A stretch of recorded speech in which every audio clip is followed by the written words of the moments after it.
औरत कितनी बेवकूफ होती है। वक्त मिले तो जरूर देख लेना। वह सुबह उठी और प्रार्थना करके रसोई में आ गई। चाय के लिए चूल्हे पर पानी रखा, फिर बच्चों को जगाया ताकि वो स्कूल के लिए तैयार हो सके। रसोई में जाकर चाय बनाई और अपने सास ससुर को दे दी। फिर उसने अपने बच्चों के लिए नाश्ता बनाना शुरू किया। बच्चे जब तैयार हुए तो उन्होंने नाश्ता किया और उसने बच्चों का लंच बनाया। इसी बीच बच्चों की वैन आ गई। बच्चों को स्कूल भेजकर टेबल से बर्तन समेटे। इसी बीच पति ऑफिस के लिए तैयार होने गए तो उनकी जरूरी चीजें निकाल कर दे दी। जल्दी से किचन में आई और पति के लिए नाश्ता बनाने लगी।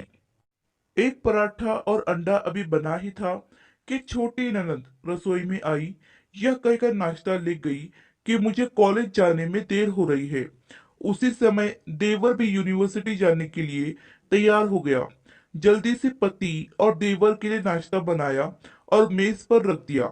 9 बजे पति ऑफिस गया तो उसने आकर टेबल से बर्तन उठाकर सास और ससुर के लिए नाश्ता बनाया। जब तक सास ससुर ने नाश्ता किया तब तक वो रसोई साफ कर बर्तन धो चुकी थी। सास ससुर के लिए नाश्ते के बर्तन समेट ही रही थी कि तभी सफाई वाली मासी आ गई तो उनके साथ मिलकर घर की साफ सफाई भी की। मासी को विदा किया तो 11 बज चुके थे। तभी घंटी बजी और उसकी विवाहित ननंद अपने 2 छोटे बच्चों के साथ आ गई। मेहमानों के लिए जल्दी जल्दी चाय और उसके साथ कुछ नाश्ता बनाया। उस समय 12 बज रहे थे। वह जल्दी से रसोई में खाना बनाने गई तो सास की आवाज आई, आज अपने ननंद के लिए कुछ अच्छा बनाना। उसने ननंद के लिए स्वादिष्ट खाना बनाया और जल्दी जल्दी रोटी बनाने लगी क्योंकि 1 बजे थे और उसके बच्चे आने वाले थे। बच्चे जब स्कूल से आए तो उन्होंने मुंह हाथ धोए, कपड़े बदले और उसने उन्हें खाना खिलाया। तभी कॉलेज से छोटी ननंद भी आ गई और देवर भी वापस आ गया। उसने सबके लिए जल्दी जल्दी रोटी बनाई और सबको परोस कर खिलाया। जब सब खाकर उठे तो 3 बज चुके थे और उसे अचानक भूख लगी। उसने मेज पर हॉट पॉट में देखा और एक भी रोटी नहीं बची थी। वह सब बर्तन समेट कर रसोई में जा ही रही थी कि उतने में उसका पति घर में दाखिल हुआ। उसे देखकर पति ने कहा, मुझे बहुत भूख लगी है, जल्दी से खाना निकालो। वह झट से रसोई में गई और अपने पति के लिए रोटियां और कुछ सब्जी बनाने लगी। जब उसने अपने पति के लिए खाना बनाया तब 4 बज चुके थे।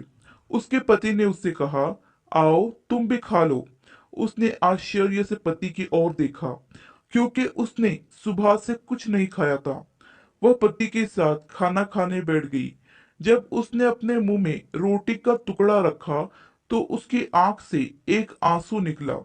उसके पति ने पूछा, तुम रो रही हो? क्यों? उसने मन में सोचा, मैं इनसे क्या कहूं? ये क्या जानते हैं कि ससुराल में इतनी मेहनत के बाद मुझे यह रोटी मिलती है जिसे लोग मुफ्त की रोटी कहते हैं। उसने अपने पति को उत्तर दिया, कुछ नहीं।